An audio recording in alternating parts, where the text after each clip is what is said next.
Thank you. ಎಲ್ರಿಗೂ ನಮಸ್ತೆ. ಬಂದಿರೋಂಥ ಮಾಧ್ಯಮ ಮಿತ್ರರಿಗೆ ತುಂಬ ಥ್ಯಾಂಕ್ಸ್. ಆ್ಯಂಡ್ ಉದಯಣ್ಣ, ಉಮೇಶ್ ಅಣ್ಣ, ನಾನು ಅವ್ರನ್ನ ಮೊದಲನೇ ಸಲ ಭೇಟಿ ಮಾಡಿದ್ದು. ಉದಯಣ್ಣ, ಉಮೇಶ್ ಅಣ್ಣನ ತುಂಬ ಸಲ ಮೀಟ್ ಮಾಡಿದ್ದೀನಿ. ಬಂದಿದ್ದು ಖುಷಿ ಆಯಿತು. ನಿಮ್ಮ ಆಶೀರ್ವಾದ ಇದೇ ಥರ ಇರಲಿ ಅಣ್ಣ. Thank you so much. And Dharmanna ಅವರು ಈ ಸಿನಿಮಾ ಪ್ರೊಡ್ಯೂಸ್ ಮಾಡಬೇಕು ಅಂತ ನನಗೆ ಸುಮಾರು 1 ವರ್ಷದ ಮುಂಚೆನೇ ಮಾತುಕತೆ ಆಗಿತ್ತು. ಒಂದಷ್ಟು ಕಾರಣಗಳಿಂದ ಸಿನಿಮಾ ಶುರು ಆಗಿರಲಿಲ್ಲ. ಸೊ ಈಗ ಶುರು ಆಗಿದೆ. 25ನೇ ತಾರೀಕಿಂದ ಶೂಟಿಂಗ್ ಶುರು ಆಗುತ್ತೆ. And thank you Dharmanna. ನಮ್ಮ ಮೇಲೆ ಇಟ್ಟಿರೋ ನಂಬಿಕೆನ ಖಂಡಿತವಾಗ್ಲೂ ನಾವು ಉಳಿಸ್ಕೋತೀವಿ. ಜೊತೆಗೆ ಶಶಾಂಕ್ ತುಂಬ ಒಳ್ಳೆಯ ಮ್ಯೂಸಿಕ್ ಮಾಡ್ತಾನೆ. ನನಗೆ ತುಂಬ ಇಷ್ಟ. ಅವನು ವೋಕಲ್ ಸಖತ್ ಇಷ್ಟ ಆಗ್ತಿತ್ತು. ಅವ್ನು ಗೌಳಿ ಸಿನಿಮಾ ಆದಮೇಲೆ ಅವ್ನ ಮ್ಯೂಸಿಕ್ಕೂ ತುಂಬಾ ಇಷ್ಟ ನನಗೆ. ತುಂಬ ಒಂದು ಪ್ಯಾಷನೇಟಾಗಿ ಕೆಲಸ ಮಾಡ್ತಾನೆ. ಆ್ಯಂಡ್ ಇನ್ನೊಂದು ಸಿನಿಮಾ ಇದೆ, ಅದ್ರ ಬಗ್ಗೆ ಇನ್ನೊಂದ್ಸಲ ಹೇಳ್ತೀವಿ. ಬಟ್ ಈ ಸಿನಿಮಾದಲ್ಲಿ ತುಂಬಾ ಚೆನ್ನಾಗಿ ಸಾಂಗ್ ಕಂಪೋಸ್ ಮಾಡಿದ್ದಾನೆ. ಒಂದು ಟೈಟಲ್ ಟ್ರ್ಯಾಕ್ ಲೂಸ್ ಮಾದ ಅಂತಾನೆ. ತುಂಬ ಚೆನ್ನಾಗಿ ಸೌಂಡಿಂಗ್ ಇದೆ ಆ್ಯಂಡ್ ಸೂಪರ್ ಹಿಟ್ ಆಗೋ ಎಲ್ಲ ಲಕ್ಷಣಗಳಿದೆ ಆ ಸಾಂಗಲ್ಲಿ. ಅದರ ಜೊತೆಗೆ ರಂಜನ್ ಈ ಸಿನಿಮಾ ಎಡಿಟ್ ಮಾಡ್ತಿದ್ದಾನೆ. ಈ ಮುಂಚೆ ಸಿನಿಮಾ ಹೀರೋಗಿ ಕೂಡ ಆ್ಯಕ್ಟ್ ಮಾಡಿದ್ದಾನೆ. ಕೇಳಿದೆ ಅವನ್ನ ಫೋನ್ ಮಾಡಿ, ಈ ಥರ ಒಂದು ಸಿನಿಮಾ ಎಡಿಟ್ ಮಾಡ್ತೀಯಾ ನೀನು? ಬಿಕಾಸ್ ಅವನು ಎಡಿಟಿಂಗ್ ತುಂಬ ಚೆನ್ನಾಗಿ ಮಾಡ್ತಾನೆ. ಕೇಳಿದಾಗ ಖಂಡಿತವಾಗ್ಲೂ ಮಾಡ್ತೀನಿ, ಅವಕಾಶ ಕೊಡಿ, ನಾನು 100% ಪ್ರೂವ್ ಮಾಡ್ತೀನಿ ಅಂದಾಗ ಓಕೆ ಅಂತೇಳಿ ಡೈರೆಕ್ಟರ್ನೆಲ್ಲ ಮೀಟ್ ಮಾಡಿಸಿ ಒಂದು ಅವಕಾಶ ಅವನಿಗೆ ಸಿಕ್ಕಿದೆ ಈ ಸಿನಿಮಾಯಿಂದ. ಆ್ಯಂಡ್ ಪ್ರದೀಪ್ ರೆಡ್ಡಿ, ನಮ್ಮ DOP, ಅವನ್ನ ಈ ಸಿನಿಮಾಗೆ ಸ್ವಲ್ಪ ಕನ್ವಿನ್ಸ್ ಮಾಡೋದು ಸ್ವಲ್ಪ ಕಷ್ಟ ಆಯಿತು. ಯಾಕಂದರೆ ಈಗ ಹೊಸಬ್ರನ್ನ ಮೀಟ್ ಮಾಡಿ ಸಿನಿಮಾ ಮಾಡೋಣ ಅಂದಾಗ ಓಕೆ ಅಂತ ಒಪ್ಕೋತಾರೆ. ಈಗ ಒಂದು 15 ವರ್ಷದ ಸ್ನೇಹಿತನಿಗೆ ಬಂದು ಸಿನಿಮಾ ಮಾಡೋ ನಮ್ಮ ಜೊತೆಲಿ ಅಂತ ಹೇಳಿದ್ರೆ ಸ್ವಲ್ಪ ಭಾರಿ ಅವನು ಕಣಿಗೆ ಎಳಿತಾನೆ ಸಿಕ್ಕಾಬಟ್ಟೆ. ಸೊ ಆ ಥರದ್ದೊಂದು ವ್ಯಕ್ತಿ ಅವನು. ಅಂದರೆ ಅವನಿಗೆ ತುಂಬ ಡೀಟೇಲಿಂಗ್ ಬೇಕು. ಬಟ್ ನಾವು ಹೇಳ್ತೀವಿ, ನಾವು ಹೇಳೋದು ಅವ್ನಿಗೆ ಅರ್ಥ ಆಗಲ್ಲ. ಯಾಕಂದರೆ ಅವ್ನು ಜಾಸ್ತಿ ಕೆಲಸ ಮಾಡಿರೋದೆಲ್ಲ ರಾಜ್ ಶೆಟ್ಟಿ ಅವ್ರ ಜೊತೆ.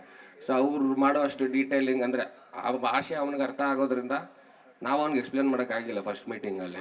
ಸ್ವಲ್ಪ ಒದ್ದಾಡಿದ್ವಿ ಅವನ್ನ ಒಪ್ಸೋದಕ್ಕೆ. ಆಮೇಲೆ ಒಪ್ಕೊಂಡು ಆಯಿತು ಬಿಡು ಮಚ್ಚ ಮಾಡೋಣ ಅಂತಂದ. ಥ್ಯಾಂಕ್ ಯು ಮಚ್ಚ, ತುಂಬ ಖುಷಿ ಆಯಿತು. Thank you.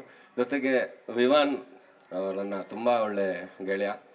ಅವರು ನಾನು ಸಾಕಷ್ಟು ಸೀರಿಯಲ್ಗಳು ನೋಡಿದ್ದೀನಿ, ಸಿನಿಮಾಲು ನಟನೆ ಮಾಡಿದ್ದಾರೆ. ನನಗೆ ಒಂದು ತುಂಬ ಡೈನಮಿಕ್ ಆಗಿರೋವಂಥ ಒಂದು ಕ್ಯಾರೆಕ್ಟರ್ ಬೇಕಿತ್ತು ಸಿನಿಮಾಗೆ. ಸೊ ಅವ್ರನ್ನ ನೋಡಿದಾಗ ಈ ಪಾತ್ರ ಖಂಡಿತವಾಗ್ಲೂ ಅವ್ರು ಮಾಡ್ಬೋದು ಅನ್ನೋದೊಂದು ಮನ್ಸಿಗೆ ಬಂತು. ಥ್ಯಾಂಕ್ಸ್ ವಿವಾನ್. ಆ್ಯಂಡ್ ರಿತೇಶ್, ಅವನು ಗೊತ್ತು ನಿಮ್ಮೆಲ್ಲರಿಗೂ, ಕೆಲಸಕ್ಕಿಂತ ಜಾಸ್ತಿ ತೀಟೆ ಮಾಡೋದೇ ಜಾಸ್ತಿ ಅವನು. ಸೊ ಈ ಸಿನಿಮಾಲು ಅದೇ ಥರದ್ದೊಂದು ಪಾತ್ರ ಖಂಡಿತವಾಗ್ಲೂ ಅವ್ನು ಮಾಡ್ತಾನೆ. Thank you. ಆ್ಯಂಡ್ ಆದಿ, ನಾನು ಆ್ಯಕ್ಚುಲಿ ಜೋಗಿ ಸಿನಿಮಾ ನೋಡಿದಾಗ ಇವ್ರ ಪಾತ್ರ ನೋಡಿ ಗುರು ಯಾರು ಗುರು ಇವರು ಅಂತ ಅಂದ್ಕೊಂಡಿದ್ದು ಉಂಟು, ಬೈಕೊಂಡಿದ್ದು ಉಂಟು. ಅದಾಗಿದ್ದು 1 ವರ್ಷ ಆದಮೇಲೆ ಲೂಸ್ ಮಾದ ನನ್ನ ಸಿನಿಮಾ ದುನಿಯಾ ರಿಲೀಸ್ ಆಯಿತು. ಅವಾಗ ನನ್ನ ನೋಡಿ ಬೈಕೊಂಡವರು ಉಂಟು. ಸೊ ನಮ್ಮಿಬ್ಬರದ್ದು ಅದೊಂದು ನಂಟು ತುಂಬ ಚೆನ್ನಾಗಿದೆ. ಸೊ ನಾವಿಬ್ಬರು ಮಾಡಿರೋ ಸಿನಿಮಾ ಎಲ್ಲ ಸೂಪರ್ ಡೂಪರ್ ಹಿಟ್ ಆಗಿದೆ. ಹೌದು. ಆ್ಯಂಡ್ ಅಲೆಮಾರಿ ಮಾಡಿದ್ವಿ ಇಬ್ಬರು. ಸೊ ಅದು ತುಂಬ ಚೆನ್ನಾಗಾಯಿತು. ಆ್ಯಂಡ್ ಈ ಸಿನಿಮಾನು ತುಂಬ ಚೆನ್ನಾಗಿ ಆಗತ್ತೆ. ಕರೆಕ್ಟ್, ಡಾರ್ಲಿಂಗು, ಸಾರಿ ಡಾರ್ಲಿಂಗ್ ಅಂತ ತುಂಬ ಚೆನ್ನಾಗಾಗಿದೆ 2 ಸಿನಿಮಾ. ಈ ಸಿನಿಮಾನು ಇಟ್ ವಿಲ್ ಮೇಕ್ ವಂಡರ್ಸ್. ತುಂಬ ಮಜಾ ಇರೋವಂಥ ಒಂದು ಸಿನಿಮಾ. ಆ್ಯಂಡ್ ಇನ್ನೊಂದು ಮುಖ್ಯ ಕಾರಣ ಈ ಸಿನಿಮಾ ಆಗೋದಕ್ಕೆ ನಮ್ಮ ಪವನ್ ಮತ್ತು ಶರೀಫ್ ಬೈ ಅವರಿಬ್ಬರು ತುಂಬಾ ಮುಂದೆ ನಿಂತು ಈ ಸಿನಿಮಾ ಮಾಡಲೇಬೇಕು ಅಂತ ಅವರು ತುಂಬ ಪ್ರಯತ್ನ ಪಟ್ಟರು. ಇವತ್ತು ಮುಹೂರ್ತ ಆಗಿದೆ. ಆ್ಯಂಡ್ ಈ ಸಿನಿಮಾ ಕೂಡ ಆದಷ್ಟು ಬೇಗ ನಾವು ರಿಲೀಸ್ ಮಾಡೋದಕ್ಕೆ ಕೂಡ ಪ್ಲ್ಯಾನ್ ಮಾಡ್ಕೊಂಡಿದ್ದೀವಿ. ಅದು ಖಂಡಿತವಾಗ್ಲೂ ಆಗುತ್ತೆ. And thank you so much ಎಲ್ಲರೂ ಇಲ್ಲಿ ಬಂದಿದ್ದಕ್ಕೆ. ನಮ್ಮ ಡೈರೆಕ್ಟ್ರ್ ಬಗ್ಗೆ ಹೇಳಬೇಕು, ಮರ್ತೋಗಿದ್ದು ಲಾಸ್ಟಲ್ಲಿ. ಸೊ ನಮ್ಮ ಡೈರೆಕ್ಟ್ರು, ನಾನು ಆ್ಯಕ್ಚುಲಿ ಅವ್ರು 6 ಅಂದರು. ನಾನು ಮದುವೆ ಆಗೋಕ್ಕೆ ಮುಂಚೆ ನಾನು ಕೆಲಸ ಮಾಡಬೇಕು ಅಂತಲೇ ಓಡಾಡ್ತೀವಿ. ಒಂದು 8-9 ವರ್ಷ ಆಗಿದೆ ನಾವು ಪರಿಚಯ ಆಗಿ. ಕಂಸ ಅಂತ ಒಂದು ಕಥೆನ ಹೇಳಿದ್ರು, ಅದು ಶೂಟ್ ಮಾಡಬೇಕಿತ್ತು. ಅದು ಸ್ವಲ್ಪ ಬಜೆಟ್ ಜಾಸ್ತಿ ಆಗ್ತಿತ್ತು. ಸೊ ಹಾಗಾಗಿ ಇದಾಗಲ್ಲ ಡೈರೆಕ್ಟ್ರೆ, ಒಂದು ಸ್ವಲ್ಪ ವೆಯ್ಟ್ ಮಾಡೋಣ ಅಂತ ಅವ್ರನ್ನೂ ವೆಯ್ಟ್ ಮಾಡಿಸ್ತಾನೆ ಇದ್ದೆ. ಕೊನೆಗೆ ಧರ್ಮಣ್ಣ ಅವ್ರು ಸಿಕ್ಕಿದ್ರು. ಈ ಸಿನಿಮಾ ಲೂಸ್ ಮಾದ ಅವರು ಕತೆ ಬರೆದು ನನ್ನ ಆ್ಯಕ್ಟ್ ಮಾಡಿಸೋ ಅಂಥ ಅವಕಾಶ ನನಗೂ ಸಿಕ್ಕಿದೆ, ಡೈರೆಕ್ಟ್ ಮಾಡೋ ಅವಕಾಶ ಅವ್ರಿಗೂ ಸಿಕ್ಕಿದೆ. ಆ್ಯಂಡ್ ಎಸ್, ಇದು ಮಂಗಳೂರಲ್ಲಿ ನಡೆಯುವಂಥ ಸಿನಿಮಾ ಆಗಿರೋದ್ರಿಂದ ಖಂಡಿತವಾಗ್ಲೂ ಮ್ಯಾಂಗ್ಳೂರು ಡೈಲೆಕ್ಟು ಇರುತ್ತೆ, ಜೊತೆಗೆ ನಾರ್ತ್ ಕರ್ನಾಟಕದ ಡೈಲೆಕ್ಟು ಇರುತ್ತೆ, ಬ್ಯಾಂಗ್ಳೂರ್ದು ಇರುತ್ತೆ. ಸೊ ಎಲ್ಲ ಪಾತ್ರಗಳು ತುಂಬ ಬಂದು ಸೇರುತ್ತೆ ಇದರಲ್ಲಿ. ಸೊ ಹಾಗಾಗಿ ಬರೀ ಕೋಸ್ಟಲ್ ಅಂತಲೇ ಆಗಲ್ಲ. ಸೊ ಎಲ್ಲ ಭಾಷೆನೂ ಮಾತಾಡ್ತೀವಿ, ಅಂತ ಕನ್ನಡನೇ ಬೇರೆ ಬೇರೆ ಡೈಲೆಕ್ಟಲ್ಲಿ ಖಂಡಿತವಾಗ್ಲೂ ಇರುತ್ತೆ. ಸೊ ಕನ್ನಡದ ವಿಭಿನ್ನ ಶೈಲಿಯಲ್ಲಿ ಮಾತಾಡ್ತೀವಿ. ಹಾಂ, ಅದು ತುಂಬಾ ಥರ ಇರುತ್ತೆ. ಆ್ಯಂಡ್ ಥ್ಯಾಂಕ್ ಯು ಎಲ್ಲರೂ ಬಂದಿರೋದಕ್ಕೆ. ಆ್ಯಂಡ್ ಫಸ್ಟ್ ಟೈಮ್ ನಾನು ಹೆಂಡ್ತಿ ಒಂದು ಸಿನಿಮಾ ಮುಹೂರ್ತಕ್ಕೆ ಬಂದಿದ್ದಾಳೆ. Thank you. ಆದಿಯವ್ರ ವೈಫು ಇದೆ ಫಸ್ಟ್ ಟೈಮ್ ಅಂತ ಬಂದಿರೋದು. ಥ್ಯಾಂಕ್ ಯು ಅದಕ್ಕೆ ಬಂದಿದ್ದಕ್ಕೆ. And thank you. ನಮ್ಮ ಧರ್ಮಣ್ಣ ಅವ್ರ ಫ್ಯಾಮಿಲಿನೂ ಬಂದಿದ್ದಾರೆ. ಎಲ್ರಿಗೂ ಥ್ಯಾಂಕ್ ಯು. ಕೊನೆಯದಾಗಿ ಬಂಡೆ ಮಕ್ಕಳಮ್ಮ ನಮ್ಮೆಲ್ರಿಗೂ ಒಳ್ಳೇದು ಮಾಡಲಿ. ಆ್ಯಂಡ್ ನಿಮ್ಮೆಲ್ಲರ ಆಶೀರ್ವಾದ, ನಿಮ್ಮೆಲ್ಲರ ಸಪೋರ್ಟ್ ನಮ್ಮಲ್ಲಿರಲಿ. Thank you so much.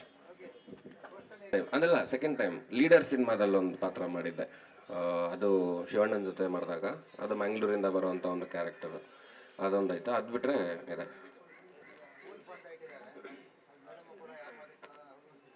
ಅವರೇ ಸುಳ್ಳು ಹೇಳಿದ್ರೆ ಹೆಂಗೆ ಸರ್ ಇದು? ಯಾರ ಮಾತು ಕೇಳಿದ್ರೆ ಅವ್ರ ಮಾತು ಕೇಳ್ಬೇಕು ತಾನೆ ಮನೆಗೆ ಹೋದ್ಮೇಲೆ. ಅದಿದ್ದೇ ಇರೋದು. ನಾವು ಏನೇ ಧೈರ್ಯವಾಗಿ ಆಚೆ ಮಾತಾಡ್ಬೋದು, ಮನೆಗೆ ಹೋಗಿ ಬಾಗಿಲು ತೆಗೆದ ತಕ್ಷಣ ಸ್ವಲ್ಪ ತಲೆ ಬಗ್ಗಿಸ್ಬೇಕು. ಅದೊಂದು ಮಾತಿದೆಯಲ್ಲ, ತಾಳಿ ಕಟ್ಟೋವಾಗ ಮಾತ್ರ ಹೆಂಗಸ ತಲೆ ಬಗ್ಗಿಸ್ತಾರೆ ಅಂತ. ಅದಾದ್ಮೇಲೆ ನಾವೇ ಯಾವಾಗ ತಲೆ ಬಗ್ಗಿಸ್ಬೇಕು, ನಾವೇ ಬಗ್ಗಿಸ್ಬೇಕು. ಹೌದು, ಯಾರು ತುಂಬ ಅನುಭವ ಇದೆ ಅವನಿಗೆ. ಶಿವಮಂಜು ನಮಸ್ತೆ. Hi hi hi.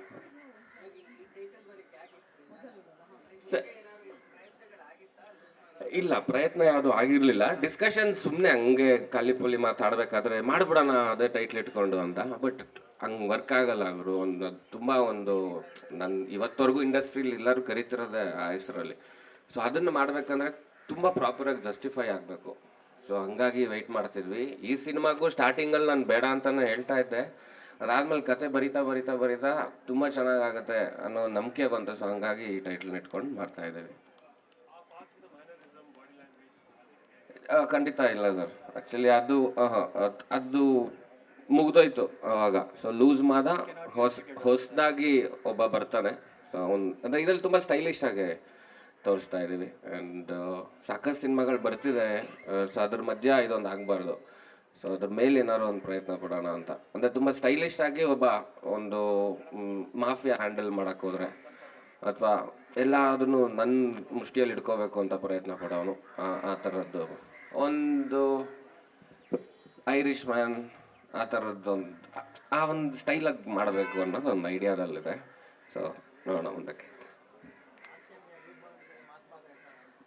ಮಾಸ್ ಮಾದ ಅವ್ರು ಇರಲ್ಲ. ಮಾಸ್ ಮಾದ ಅವ್ರ ಶಿಷ್ಯ ವಿನೋದ್ ಅವ್ರು ಇರ್ತಾರೆ. ಸೊ ವಿನೋದ್ ಅವ್ರು ಈ ಸಿನಿಮಾಗೆ ಫೈಟ್ ಮಾಡ್ತಾರೆ. ಆ್ಯಂಡ್ ಸಚಿನ್ ಪೂಜಾರಿ ಅಂತ ಹೊಸ ಪರಿಚಯ, ಕೊರಿಯೋಗ್ರಫಿ. ಅವರು ನಮ್ಮ ಗಣೇಶ್ ಆಚಾರ್ಯ ಅವರ ಅಸಿಸ್ಟೆಂಟಾಗಿ ಅವರು ವರ್ಕ್ ಮಾಡ್ತಿದ್ರು. ಈ ಸಿನಿಮಾದಲ್ಲಿ ಮೊದಲನೇ ಸರಿ ಅವರು ಸಿನಿಮಾ ಕೊರಿಯೋಗ್ರಫಿ ಮಾಡ್ತಾ ಇರೋವಂಥದ್ದು. ಆ್ಯಂಡ್ ತುಂಬ ಸ್ಟ್ರಾಂಗ್ ಟೀಮ್ ಇದೆ. ನನಗೆ ಭಾರಿ ಖುಷಿ ಇದೆ. ಯಾಕಂದರೆ ನಾನು ಮುಂದೆ ನಿಂತು ಈ ಸಿನಿಮಾ ಗೆಲ್ಲಿಸಲೇಬೇಕು ಅನ್ನೋ ಒಂದು ಹಠ ಛಲ ಪಟ್ಟು ಹಿಡಿದು ಮಾಡ್ತಾ ಇರೋವಂಥ ಒಂದು ಸಿನಿಮಾ. ಸೊ ಹಾಗಾಗಿ ಇವತ್ತಿಲ್ಲಿ ಏನು ಕಾಣ್ತಿದ್ದಾರೆ ಎಲ್ಲ ಆರ್ಟಿಸ್ಟ್ಗಳಿರ್ಬೋದು, ಟೆಕ್ನಿಷಿಯನ್ಗಳಿರ್ಬೋದು, ಇದೆಲ್ಲರೂ ನಾನು ತುಂಬ ನೀಟಾಗಿ ಪರ್ಟಿಕ್ಯುಲರಾಗಿ ಇಂಥವರೇ ಇರಬೇಕು ಅಂತೇಳಿ ಮಾಡ್ತಾ ಇರೋವಂಥದ್ದು. ಸೊ ನೀವೆಲ್ಲರೂ ಸಪೋರ್ಟ್ ಮಾಡ್ತೀರಾ. But thank you so much. Thank you. And Akhil ನಮ್ಮ ಸ್ಟಿಲ್ ಫೋಟೋಗ್ರಾಫರ್, ಅವನ ಬಗ್ಗೆ ಹೇಳೋದು ಮಾಡ್ತದೆ. ಬಿಟ್ಟೋಗಂಗಿಲ್ಲ ಸೆಂಟ್ರಲ್, ಹೇಳಿದ್ದೀನಿ. ಫುಲ್ ಮುಗಿಸ್ಬಿಟ್ಟೆ ಹೋಗ್ಬೇಕು. ಅವ್ನು ಧನು ಫೇವರ್ ಜಾಸ್ತಿ. ಅವನು ಧನು ಸಿನಿಮಾ ಶುರು ಆದರೆ ಅಲ್ಲಿ ಹೋಗ್ತಾನೆ. ಇದೊಂದು ಕಂಡೀಷನ್ ಹಾಕ್ಬಿಟ್ಟು ಹೇಳಿದ್ದೀನಿ, ಮುಗಿಸ್ಬಿಟ್ಟೆ ಹೋಗ್ಬೇಕು ಇರೋದು. ಹಾಂ, ನಮ್ಮ Sudhi uncle, thank you so much uncle. Thank you ಎಲ್ಲರಿಗೂ ತುಂಬ thanks. Thank you so much Loose Mada Yogi ಅವರೇ.